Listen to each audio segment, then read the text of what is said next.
Baik. Berpada dengan Al-Quran. Ada seorang ahli sufi daripada Mesir, dia kata apa? Haddatsani qalbi an rabbi. Dia kata ni ahli sunnah, golongan hadis ni, ahlul hadis ni. Ahlul hadis ni ambil ilmu daripada mayat. Tak mau ambil ilmu daripada mayat. Sekarang perawi-perawi ni semua mati belaka dah. Jadi aku ambil ilmu daripada jiwa aku, yang mana jiwa aku mendapat ilham daripada Tuhan. Masalah, mana dia tahu yang bagi seruan kat dia tu Tuhan? Kalau syaitan?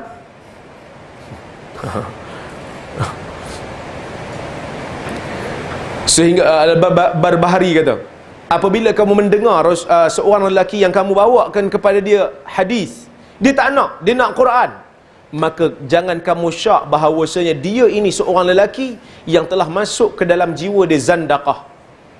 Tinggalkan dia. Zandaqah ni maksudnya dia cinta kepada selain daripada Islam. Dia cinta petunjuk lain, mana dia menyembunyikan kekufuran dia. Maka sebab itu tuan-tuan, kita kena hati-hatilah masalah ni. Baik.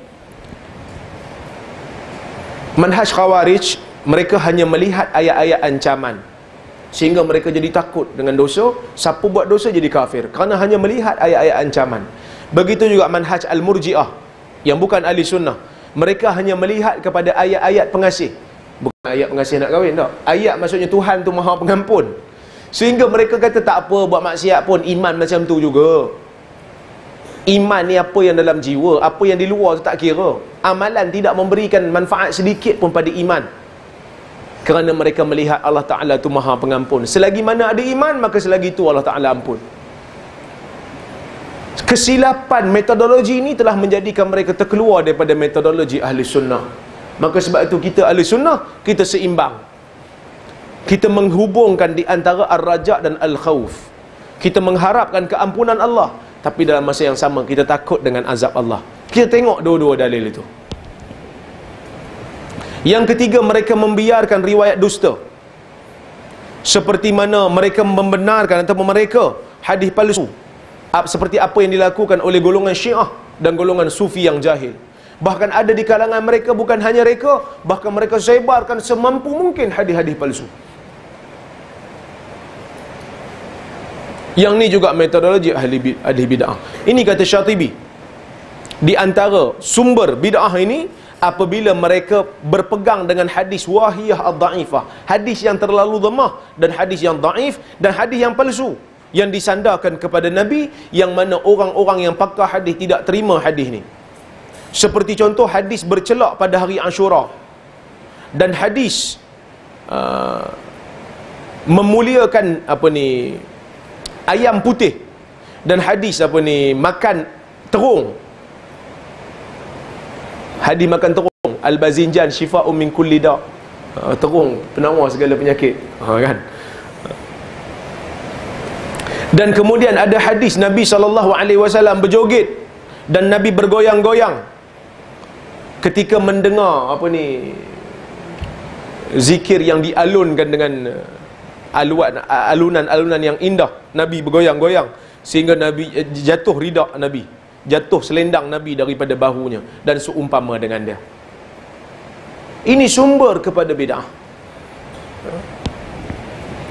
Kemudian mereka menyelewengkan nas. Ini bahaya. Golongan Mu'tazilah, dia tak terima ayat wa kallamallahu Musa taklima. Sebab Mu'tazilah kata Allah Ta'ala ni tak boleh cakap. Kalau Allah cakap, maksudnya Allah Ta'ala ni macam makhluk. Sedangkan Tuhan kata laisa kamitslihi syai'. Dia ubah wa kallamallaha Musa taklima. Maksudnya bukan Allah berkata dengan Musa, Musa yang bercakap dengan Allah, Allah Ta'ala tak cakap.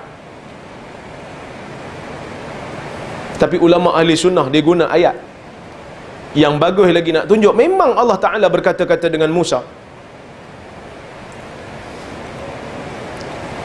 Iaitu seorang ulama nama dia Amru Ibn Al-Ala. Ketika mana golongan Mu'tazilah ubah ayat wa kallamallaha Musa, bukan hu Musa, dia kata macam mana pula dengan ayat ni, walamma jaa Musa limiqatina wa kallamahu rabbuh. Bila bila Musa dah sampai kepada tempat yang dijanjikan, wa kallamahu rabbuh, Tuhan dia berkata-kata dengan dia. Yang ni mereka tak boleh nak seleweng lah. Clear memang Tuhan cakap dengan Musa. Dia masalah bila kita guna akal. Kita kata Tuhan tak boleh buat ni, Tuhan tak boleh buat tu. Sedangkan kita tak tahu Tuhan tu macam mana. Patutnya kita terima dalam Quran macam mana yang Tuhan sebut. Tuan-tuan dengar apa Fudail bin Iyad kata. Perkataan Fudail bin Iyad diulang oleh Yahya bin Ma'in, rakan kepada Imam Ahmad bin Hanbal. Seorang Jahmiyah. Dia kata pada Fudail bin Iyad, dia kata, ana la u'min bir rabbil ladzi yazulu an makanih. Aku tidak beriman dengan Tuhan yang berpindah-pindah tempat. Dia nak tolak hadis yang kata Tuhan turun pada malam sepertiga akhir malam. Dia kata aku tak beriman dengan Tuhan yang berubah tempat. Sedangkan ahli sunnah tak kata macam tu. Ahli sunnah dia terima macam mana yang Nabi sebut. Dia tak fikir lah. Terima je lah macam mana Nabi sebut. Fudail bin Iyad kata, wa ana u'min bir rabbil ladzi yaf'alu ma yurid. Aku beriman dengan Tuhan yang nak, aku beriman dengan Tuhan yang dia buat apa yang dia suka. Maksudnya hang Tuhan ke dia Tuhan? Hang nak kata dia tak boleh tu, tak boleh ni, tak boleh tu, tak boleh ni.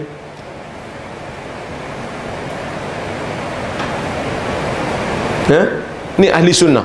Dan sebahagian daripada ahli bid'ah mereka menolak hadis ahad dalam akidah, sedangkan hadis ahad diterima dalam akidah. Nabi menghantar golongan-golongan sahabat-sahabat Muaz bin Jabal ke Yaman nak ajak akidah pada orang Yaman. Dia dengan Abu Musa tak sampai mutawatir pun, tapi Nabi boleh, Nabi terima benda ni. Tetapi kita katakan sebenarnya kalau hadis tu berkaitan dengan usul akidah, dia automatik dia akan jadi mutawatir. Kerana orang pakai benda tu dalam usul akidah, automatik akan jadi mutawatir.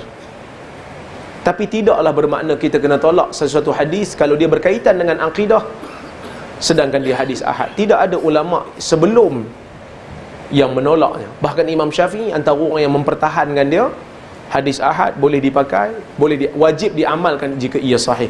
Demikian juga yang disebut oleh Ibn Abdul Bar. Dan di kalangan ahli bid'ah juga metodologi mereka ada yang menghina golongan sahabat. Menghina sahabat. Ada orang dia gelar dia ahli sunnah tapi dihina sahabat, dihina Muawiyah. Dia kata Muawiyah mujrim. Ada seorang nama dia Hasan Saqaf, buku diterjemahkan dalam bahasa Melayu. Dia kata Muawiyah bin Abi Sufyan mujrim dalam neraka, sedangkan Muawiyah sahabat Nabi. Dia mengaku dia ahli sunnah. Begitu juga mereka menggunakan akal di luar batasan dia. Akal kita ni ada limit, tak boleh pergi dalam masalah ghaib. Ahli sunnah kita percaya kita boleh tengok Tuhan di hari kiamat. Tiba-tiba Hasan Saqaf kata tak boleh. Tuan-tuan baca kitab Al-Ibanah yang ditahqiq oleh Hasan Saqaf. Dia menghina Abul Hasan Al-Asy'ari. Dia kata miskin. Miskinlah Abul Hasan ni, kesian sungguh kat dia. Mana kita boleh tengok Tuhan di hari kiamat? Ni tajsim. Ini menjisimkan Allah. Kerana melihat Allah perlu untuk mengatakan Allah berada di satu tempat, dan mesti ada jarak, mesti ada cahaya, baru kita boleh tengok Allah. Sedangkan ahli sunnah kata kita melihat Allah tak perlu semua tu, kerana kita tengok Allah bukan macam tengok makhluk. Hadis yang mengatakan kita melihat Allah mutawatir, bahkan ayat Quran pun mengatakan kita boleh melihat Allah. Maka itulah serba sedikit yang saya boleh kongsikan dengan tuan-tuan.